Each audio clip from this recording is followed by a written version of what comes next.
Welcome to the series of React.js. So in this video, we are going to understand the story of React.js. Story in the sense, who invented this React.js, what was the need at that time. So let's understand what is this React.js all about, okay? So first, we need to understand what is dynamic data because we were having dynamic data.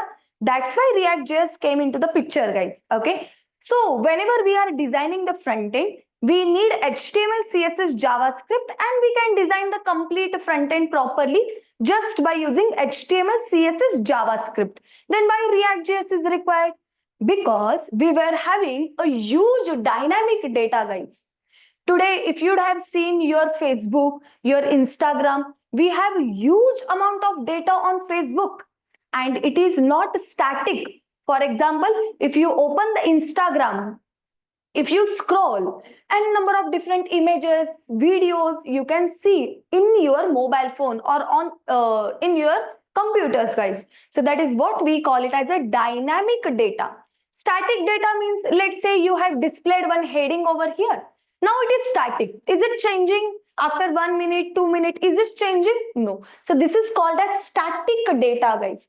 Dynamic data means what? Let's say I have displayed one live clock on my front end, clock.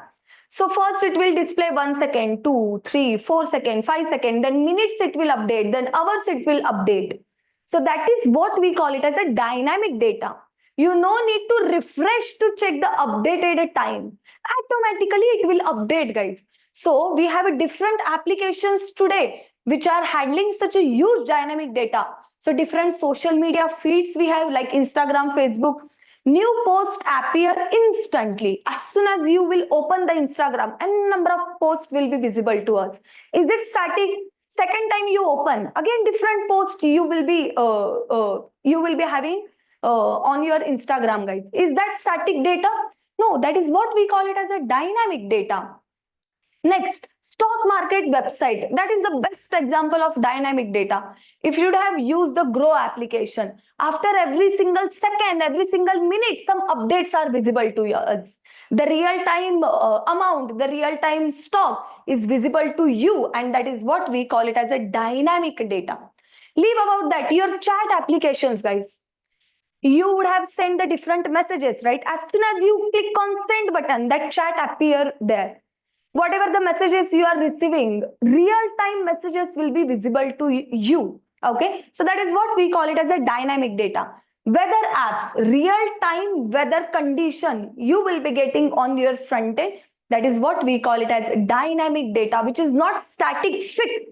It will change after certain duration. That is what we call it as a dynamic data, guys.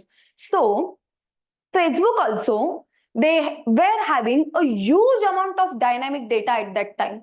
Their different posts, after that the text, videos, and number of huge amount of dynamic data they were having. So because of this huge amount of dynamic data, their application became slow.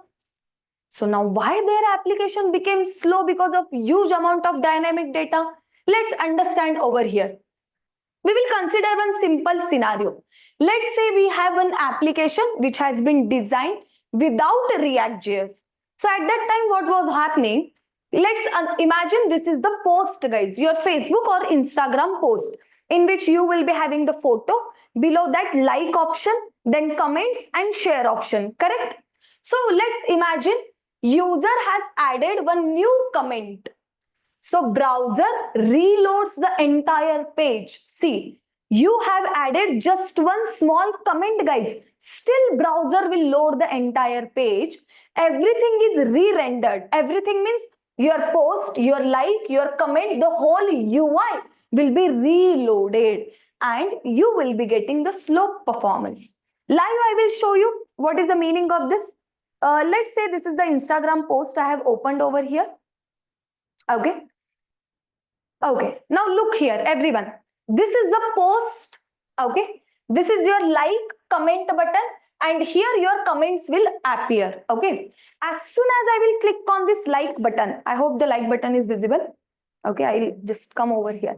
So look here, as soon as I will click on this like button, That's all. One like got added over here. Is it reloading the complete page? No. But before that, when we were not having React.js, if you click like also, it was reloading the complete page like this. Okay, reload. This is called as reloading the complete page. Let's say I have added one comment over here. Okay, I will add one new comment. I will write it here. Let's say good. I will hit enter. One new comment will be added. Check. So only comment box got reloaded, but without JavaScript, your complete page will reload like this. This is called as reloading, guys. So reloading will take more time when we are working, when we are using the application without JavaScript. Okay. So we'll go back to the presentation. Here it is. Okay. So what was the issue, guys? If you add the comment, browser reloads the entire page. Everything is re-rendered. This is what was happening without JavaScript. Just imagine one small like button I pressed and complete overall front end is getting reloaded. So users were getting a slow response, guys. So that was the major issue Facebook were facing at that time. Again, I have shown the same concept over here. This is the Facebook post where you have an image, 100 likes you have, 50 comments you have, and add a comment option also you have. Let's say you have added a new comment. As soon as you add the new comment, only comment section should reload, right? Your likes will be as it is, image should be as it is, correct, right? But it was reloading the complete whole page, guys. See, 51 comments you got, but full page reload will be there. Okay. So this was happening without React.js. Complete page reload, even though one small component got updated, still complete page has to reload. So that's why React.js got created by the Facebook, guys. Okay. So because they were having the huge amount of dynamic data. So what will happen if we use the React.js? What is the user action? Add a comment. Only the comment section updates, fast performance. Only that comment section. Now see here, Instagram uses the React.js. Only that component will be updated, guys. Look here. Again, I hope this like option is visible to you. This side I will move. Okay, this like option. As soon as I click on this, only this component it is reloading. The remaining, your comment box, your post, everything is as it is today, guys. So that's why within a fraction of a second, we are getting the response on our front end. Immediately update we got it here. If we click, immediate update we got. See, if I add the comment, immediately I got the comment. If I want to delete, see, delete. Immediately comment got deleted. Why? Because only comment section it has reloaded. The post is as it is. The like option is as it is. Remaining all the components will be as it is. And this is what we call it as component-based architecture. Okay. So let's go back to our presentation one more time. Okay. So next, look here. You can imagine this as a DOM, document object model. I hope you have learned in your Java. Okay, so for every code, DOM tree, a tree-like structure will be created. Okay, so as per our code, just imagine we have a comment, we have a post element, we have a like element. So let's say one more new comment I have added. So React will update only this particular DOM element, not other elements. But if you won't use React, guys, if you do small change also over here, all these elements will be reloaded internally, will be updated internally. Just imagine in this tree, you have 1,000+ elements. Just because you have changed one small component, all the 1,000 elements got reloaded. So that is what we call it as a slow response. That is because of what? User will get the slow response. Just because of one click, all the elements of your DOM will be reloaded. That is what was happening without React.js. But if we use the React.js, here if you have updated something, only this element will be reloaded. The remaining elements will be as it is, guys. I hope you have a basic knowledge of document object model. Okay. Next. So why it is happening? Because React uses the component-based architecture, guys. Okay. Component-based architecture means In React, comment is one component, a separate individual block.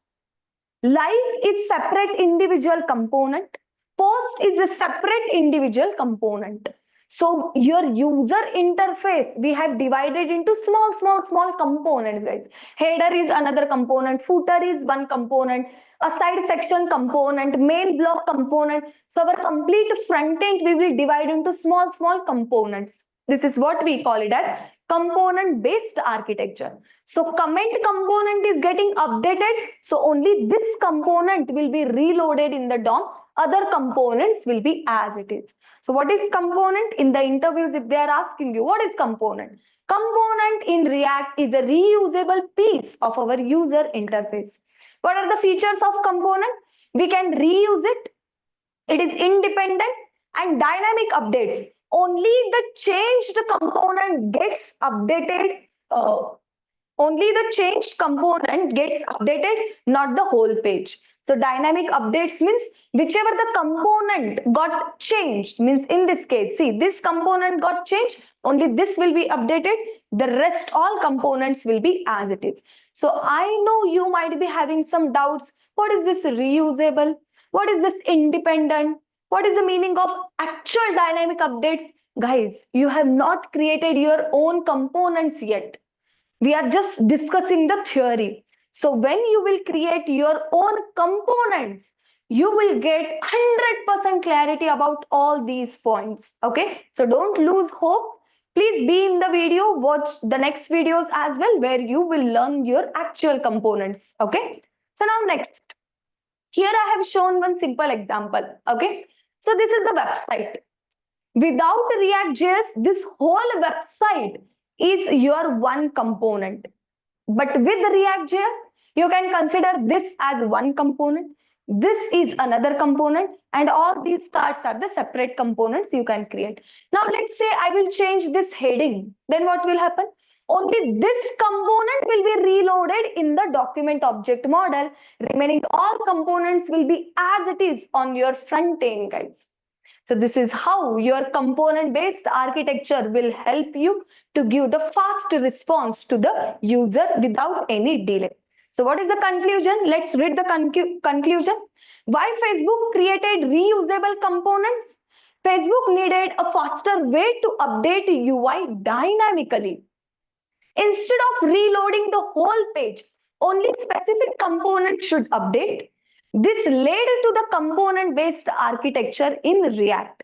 React re-renders only changed components, improving the speed and efficiency. So in this, we have learned why React.js we need, because we have a huge amount of dynamic data. We have to show the real-time updates to the user on the front end. So your DOM elements should not be static, holding same data forever. No, they should change their data frequently. So because of this dynamic data, we have to show the frequent updates to the user. We need React.js, guys, because React.js won't reload the entire DOM. It won't reload the entire user interface. Rather, we will create small components, and only that specific component will be reloaded when update happens. Okay, so in the next video, we have to discuss many more things about this React.js, because React.js is so powerful today. Many features it has. We will cover step by step everything. Okay, so this is all about this video, guys. We'll meet you in the next video. Thank you everyone, and have a good day to all.